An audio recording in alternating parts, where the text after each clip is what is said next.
oras po ngayon ay 9:35 na. Meron tayong special na panauhin ngayong umaga. Walang iba kung hindi ang Vice President at Head ng Corporate Communications ng Meralco. Walang iba kung hindi si Manong Joe or si Joe Zaldarriaga. He's joining us now. Sayang kanina via Zoom pero hindi maganda ang kanyang signal kasi he's mobile. Alam mo, very busy. But he's joining us via phone patch. Pasok na natin siya. Manong Joe, good morning sa iyo. Yeah, good morning, kaibigan Morning, Leslie. Manong Joe. Good morning, kaibigan Leslie at sa inyong mga tagapakinig at tagapanood. Isang magandang umaga po sa inyong lahat. Ayun. Manong Joe, kumusta ka na at how are things on your end? How are things, Manong Joe? Well, as usual, tuloy-tuloy naman yung pagbigay natin ng informasyon. It's quite a challenging month of April and still a challenging month for May, primarily because power bills have increased. Yes. Sa April, tumaas yung presyo, tapos yung konsumo tumaas pa. Pero Yes. There's a bit of consolation ngayong May because ang tingin namin, rates are flat. I'm poised to announce the actual rates later at 11. Ayoko munang i-preempt because we're finalizing the nitty-gritty details of the final rates, but it's basically flat. Kung sakali man magkakaroon ng pagbabago sa total bill ng customers, ito ay bunsod ng konsumo. So it's consumption that will primarily drive the electric bills in the Meralco franchise area. Yes. Manong Joe, merong good news kasi at merong clarification, merong explanation, no? Yung May 2026 rate hikes and mitigation, Meralco announced that while rates for May are increasing due to higher power supply costs, global fuel prices, and a weaker peso, the adjustment will be minimal. The ERC approved a Meralco proposal to implement line rental caps earlier to cut down the projected rate increase. Manong Joe, ano pong masasabi niyo dyan? Yes, tama yun, Leslie. We are poised, as I said, to announce a flattish rates for the month. And there are also mitigating measures, and we would like to thank government, the regulator, ERC. Unang-una yung pag-ikli ng refund, tapos yung wala nang tax yung nat gas, no, dahil meron ng batas na covering that. And yung GEAOL, yung Green Energy Auction Allowance, which started, if I'm not mistaken, several months back. Pinahinto na rin ng ERC yung collection yan. So collectively, if we will add all of those components together and come up with the total amount, on the estimate, mga 46 centavos, thereabouts, no? So, hintayin na lang nila yung announcement ko.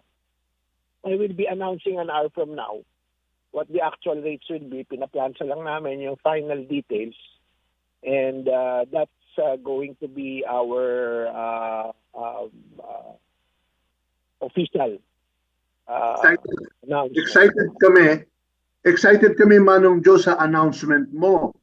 Pero tuloy pa rin yung directive ng ERC, yung notice of suspension of disconnections, di ba? Yes. For consumers using 200 kilowatt hour or less. Tama ba yan, Manong Joe? Tama. Meron tayong suspension order covering bills na May, June at July, hindi ako nagkakamali. And that is being implemented as we speak, Leslie. So, yun ang isa sa mga naging hakbang ng regulator para makaagapay yung mga kababayan natin. Kasi alam naman natin talaga na kapag summer months, tumataas yung consumption levels ng mga customers natin. Yes. Manong Joe, alam natin, no, kasi nga, a lot of people, they're saving on energy costs, no? Whether that be gasoline or crude, diesel fuel, or even electricity. Maraming tao, and we notice also the consumer now are shifting into electric vehicles, no?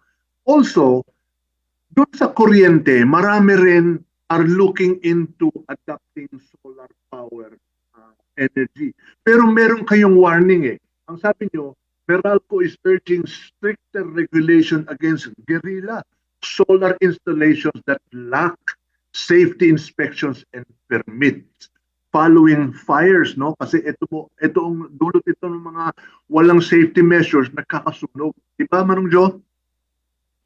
I'm sorry, Leslie. I think we got cut. What was the question? Yung marami ngayon na consumers natin, they're looking into shifting to solar power. Pero merong mga gilira solar power installations na they're causing fires eh. So meron kayong warning, meron kayong panawagan. Tama ba, Manong Jo?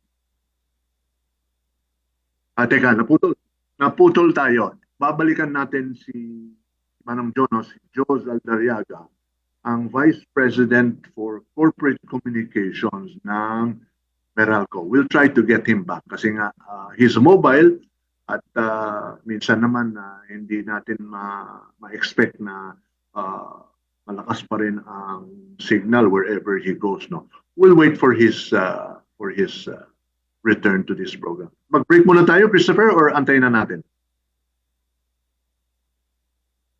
Okay. We'll wait for his return kasi po merong kampanya ang Meralco ngayon na they are urging a stricter regulation against guerrilla solar power installations which lack safety. Ito, nandito na si Manong Jo. Manong Jo, welcome back. Yes, sorry Leslie, medyo hindi maganda understood. natin. Yeah, understood. No, kanina, Manong Jo, sabi ko, a lot of our consumers are considering shifting to solar power. Pero meron ko yung panawagan kasi you are urging stricter regulation against guerrilla solar power installations that lack safety inspections kasi nga yun ang dulot ng mga sunog eh. Manong Jo, ano masasabi mo dyan? Clarify ko lang po yan. Wala ho kaming power to or regulatory power to stop any solar installations, no? We're a private company, hindi po namin pwedeng gawin yan. Contrary to what is being peddled maliciously, fake news na sinasabi, pinipigilan namin yan. No, we are not. In fact, may mga business centers kami and operational areas na naka-solar because we support and we as well utilize solar as part of our sustainability and eco-friendly initiative. So, kung kami mismo gumagamit, bakit naman namin pipigilan yan? So, it doesn't make sense, Leslie. Kaya once and for all, I'd like to say for the record, we fully support the solarization of the country. Yung mga nagro-rooftop solars, we fully support that, whether you're residential or a commercial or an industrial establishment. In fact, we have our own subsidiary, M Spectrum, which is in solar rooftops, in the solar rooftops business.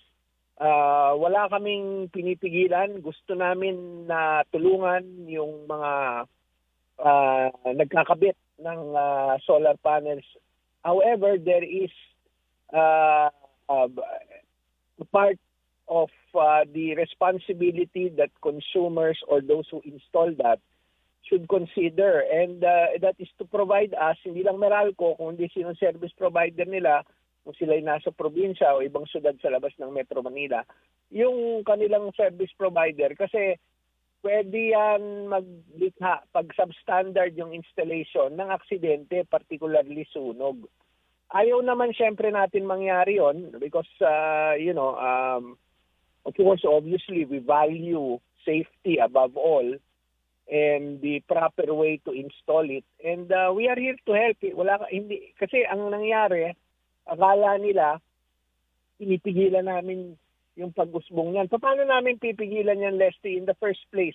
Our generation arm has the largest solar facility in the whole world. It's 3,500 MWP of solar capacity that is starting to feed the system, no? And at the same time, we have a solar rooftop company, M-Spectrum. So yun lang po ang masasabi ko dyan. Sumusuporta kami sa solarization program ng pamahalaan, sumusuporta kami sa solarization program ng sino mang individual o maging yan ay kumpanya o industrial establishment. You know, it's very clear now, Manong Jo, and that puts the issue at rest, that you are not against the solar installations of the public, of the consuming public. In fact, you support it. Ang panawagan nyo lang mag-ingat lang kasi meron po kasing mga nagpapalagay ng mga solar installations na kulang sa safety precautions. Yun lang ang panawagan nyo. Para naman sa safety ng taong bayan. At saka sa safety standards, no less than the Institute of Integrated Electrical Engineers of the Philippines. Ito yung mga electrical engineer practitioners, yung mga nakakaintindi talaga, Leslie, ng importansya ng electrical standards. Nag-issue na sila ng statement similar to our goal na mag-ingat tayo, lagay natin sa tamang pamamaraan. Hindi dapat yan irresponsibly installed ng walang safety standards. May panawagan din sila. Similarly, I am sure the other organizations in the country, whether you're a safety organization or you're working for the Bureau of Fire Protection, I'm sure gugustuhin mo at nasa sa responsibilidad mo na masiguro na safe lahat ng mga facilities. Lalo yung kuryente yan Pag kuryente, syempre, pag yan medyo na-compromise yung safety, ang landing yan, Leslie, sunog. Ayaw naman natin mangyari yun. Okay. Manong Jo, ang iyong last words, ang panawagan mo sa taong bayan, lalo na sa mga consumers, before I let you go. Sige po. Sa mga mahal nating customers, sa mga consumers po ng kuryente na sakop ng aming prangkisa, at maging po sa labas ng Meralco franchise area, nandito po kami para tumulong sa pamahalaan. Pakadaming inisyatiba po ang ginagawa ng ating pamahalaan sa pamumuno ng ating mahal na Pangulo, Ferdinand Bongbong Marcos Jr. Makikita natin yung efforts ng gobyerno to help and assist electric consumers and at the same time enable us sa industry to do the same. Nandito kami para sumuporta po sa pamahalaan. Nandito kami para sumuporta sa taong bayan. Yung issue ng solarization, gusto lang po namin na safe yung inyong mga installation sa inyong mga rooftop, sa commercial at industrial establishment. Katuwang po namin ang gobyerno, mga industry organizations tulad ng Integrated Institute of Electrical Engineers. At maging po si Manong Jo at inyong lingkod, pag-utusan lang po ninyo. At ako'y patuloy na magbibigay ng impormasyon sa inyong lahat. Maraming salamat, Leslie, sa pagkakataon. Maraming salamat din sa iyo, Joe Sandariaga, ang Head of Corporate Communications ng Meralco, the Vice President as well of